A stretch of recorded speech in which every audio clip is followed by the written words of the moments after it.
In a typical conventional farm, you're going to see all bare ground. What we've done here is we've invited nature in to be a part of this.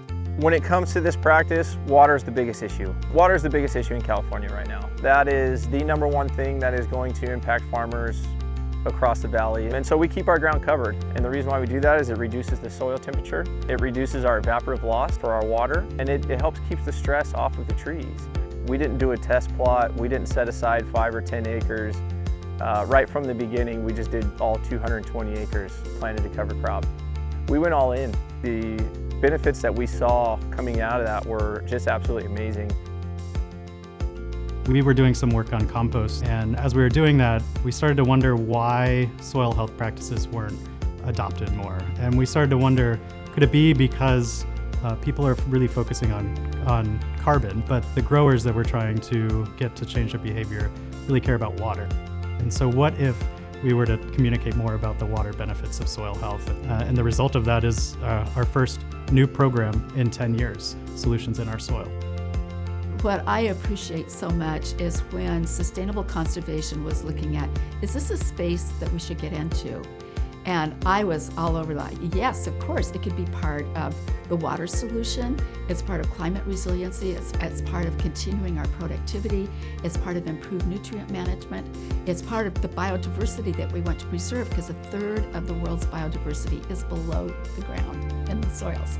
So it's exciting when they tackled, of course, the hardest myth to bust about this, and that is, why should I, in the Central Valley, use my scarce water resources for cover crops?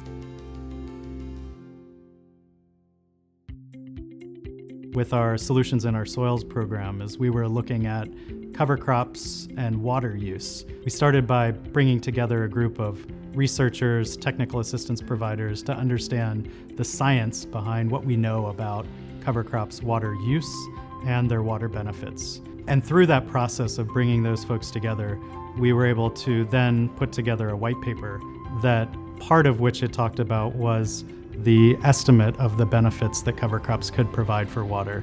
In particular, these scientists and experts could agree that at minimum, cover crops provided a 40% benefit in runoff and infiltration.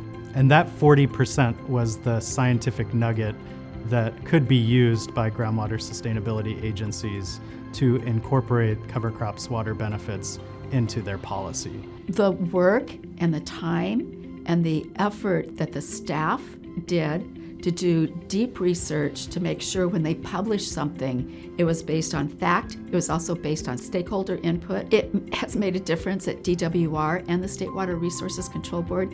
And I'm very excited because we've had our first GSA actually doing credits for cover crops because of what that does for water holding capacity. And I've already started to see more groundwater sustainability agencies now look at that where they hadn't even considered it in their first sustainable plan. So it was a contribution of many of those things, but I do think the report was a major turning point because it tackled the question that was in the back of the head of the Sustainable Conservation Central Valley Farmer Advisory Committee. Let's either prove this myth or bust it. And I think the report helped to bust it. Here in California, we are prone to drought, right? Cycles constantly happen, they always have, they always will. We're not done with droughts just because we've had a couple good years of rain. The nice thing about this practice is that it helps us with all weather extremes. And so I think what we need to do as an industry is we need to educate and we need to incentivize people to move in this direction, right? Because it's not just going to be good for their farm, it's not just going to be good for their family or their employees, it's going to be good for all of us. We're going to have better quality food, we're going to have a better environment, a healthier environment. You got to get the first one.